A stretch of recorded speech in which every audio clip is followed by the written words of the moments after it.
Welcome to Philosophy 15.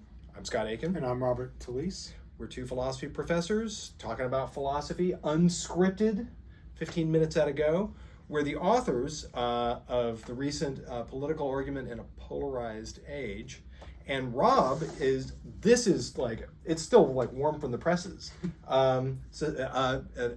Just recent out from Oxford, Sustaining Democracy. And Rob has a new piece out titled Socially Distant Citizenship. You being ironic with that?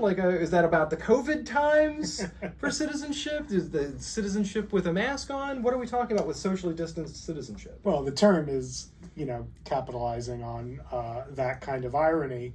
Although I suspect that I'm not the only one who kind of enjoyed social distancing. Did you miss me? Don't answer that. But here's the thought in the piece that's up at the Heterodox Academy blog. I try to make the case that, although if you Google the phrase, "this is what democracy looks like," you will get instantly tens of thousands of images, all depicting the very same thing, by the way, which is what, Scott? I have a feeling it's going to be people standing around with a sign that says, "Down with the bad guys." Right. So it's what democracy Boo looks them. like, or pictures, photographs, images, depictions of masses of people together in public, so Yes. that they are openly viewable, communicating different versions, perhaps, Outrage. of the same message. Right? Interesting. Yes, they're all together and they're all shoulder to shoulder. They're not having a conversation. They're all shoulder to shoulder.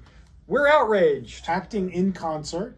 Yes. To communicate to communicate various versions of the same or very similar political messaging.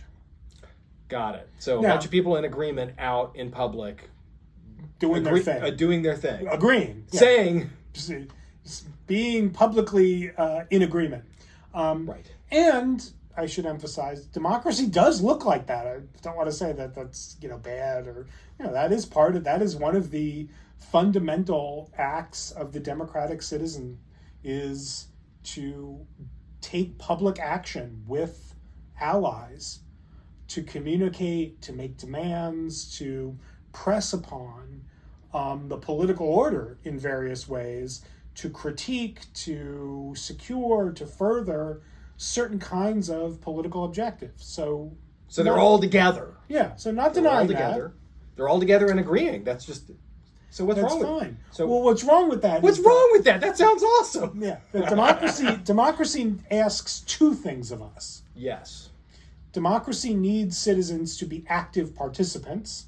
That's why they're all getting together, doing their sign thing. And that's what's in the photos. Yes. But democracy also needs us to be reflective citizens.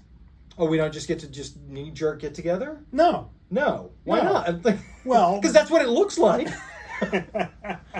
Oh, put the cynical turn on that one. You get that? Okay. Okay, right. Yeah, that's the platonic. That's right. That's right. Democracy also needs reflection. Democracy needs us, before we take to the streets with the sign, to do some thinking about what we should write on the sign.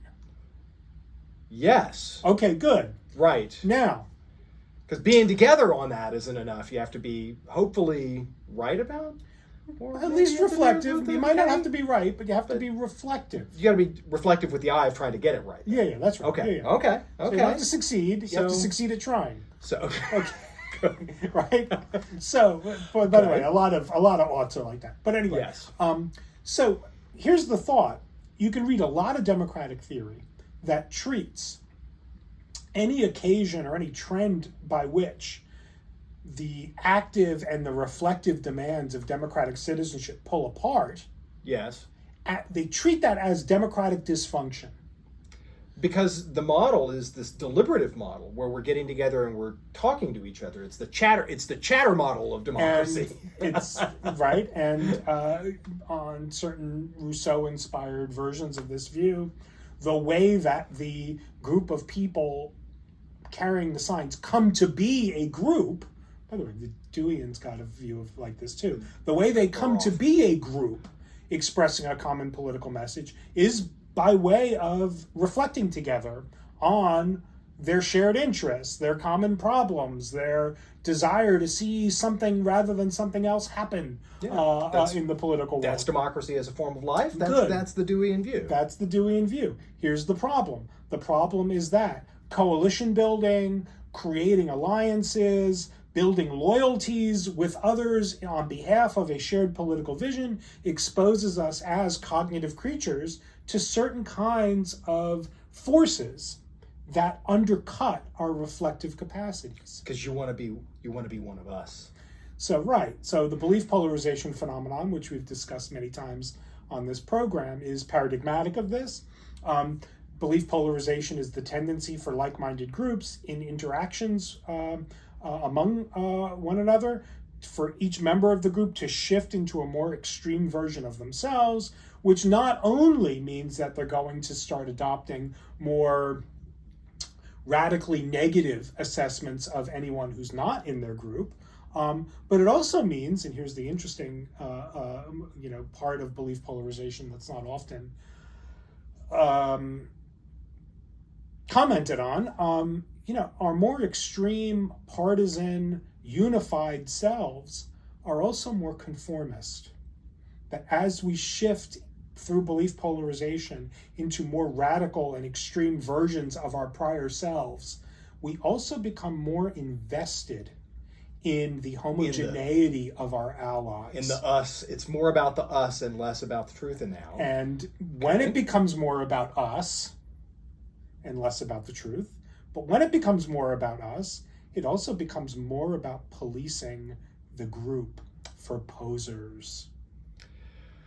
Poser detection, punishing the faint of heart, punishing the perceived to be slightly inauthentic among us, becomes more and more closely tied to the central objectives of the group, keeping the group unity strong, keeping the bonds of loyalty strong, become more and more central to how the group understands itself. And here's the thing, right? Okay.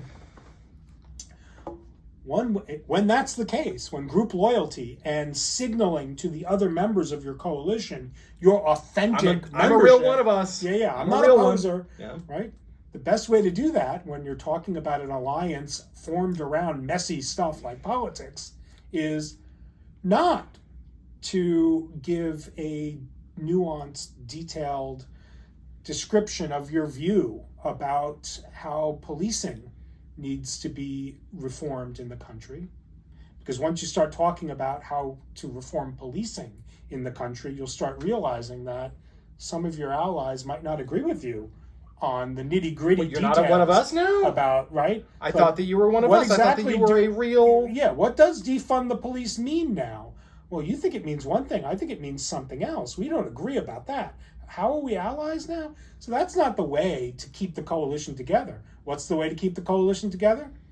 Keep amping up your demonization of the outgroup. Right. Now, what all of that means is that not only do relations among different political coalitions suffer, they do, but your alliances suffer.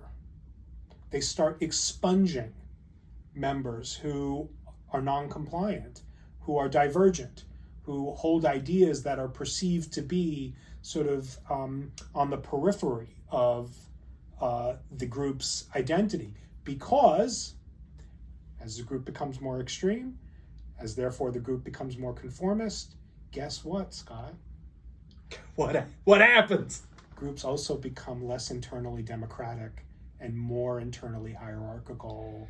Because as a consequence, the hey, wait a minute here, let's get into the weeds on this now looks like being faint of heart, not being one of us. It looks like someone who's been tempted by the dark side. You think there's something to discuss? You must think there's more than one side. If you think there's more than one side, maybe you're on the other side. You are lacking the moral clarity to be one of us. And so in order to keep a coalition together, you need a strong centralized tastemaker, a standard setter. Somebody who's going to say, here's how you tell the difference between us and them.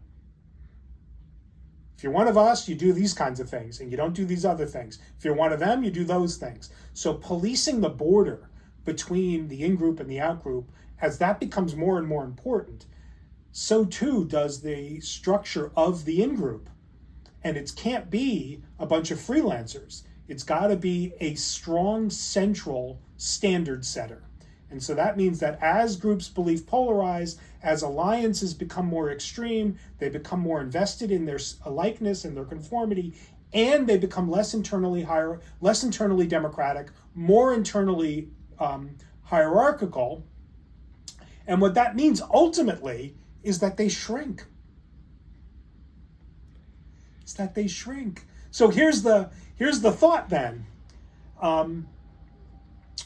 If you want to be an effective democratic citizen, if you want an effective political voice in a democracy, you have to join a choir. Nice.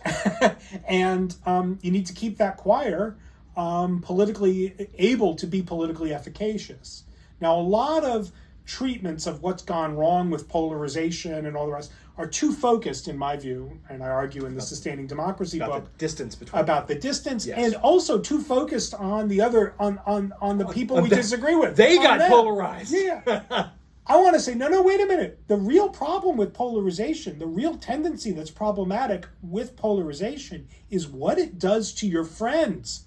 It turns your friends into enemies. So if the motivation for breaking off civil relations with your political opponents is screw them, they're not invested in democracy in the first place. They're committed to injustice. Initially that was with folks further off. Yeah, that's right. But then slowly you begin to whittle. And then it becomes the person that was your ally now all of a sudden doesn't take the right attitude about the tax the rich dress. And now all of a sudden, Scott, you might not be an ally after all. Hey, at least it wasn't eat the rich. Good. So it looks as if then polarization shrinks our alliances. So if the motivation for cutting off civil relations with our opponents was, hey, they're on the wrong side of the question, they're agents of injustice, they're standing up for what's wrong, let's stand up for what's right and forget about trying to convince them or interact with them. Let's just try to build our coalition on behalf of justice. That's the motivation for cutting off civil relation with your opponents. Guess what? It turns your own coalition into into a group that's less able to achieve its own political ends because the group shrinks. It shrinks just to the paradigms. And just to the extremists who can't compromise or work with anybody who's not just like them. That is, belief polarization turns us into members of groups who think democracy is possible only among people who are just like us. That's a fundamentally anti-democratic thought. And that is the deep thought of this is what democracy looks like. So now it looks like a lot of this phenomenon happens because we think about what others think about what we think about. That's a lot of thinking about, but that's how we work, right? This polarization phenomenon happens because we think about what others think about what we think about. Right. Is there a way to kind of... So that's where the distance stuff comes That's up. where the distance... So what is the social distance? We need, as democratic citizens, if we want to preserve the reflective aspect of our role, of our office, we need to build occasions where not where we withdraw from politics, but we need to build occasions where we engage with politics in a context where we are out of the gaze of our allies and our foes alike.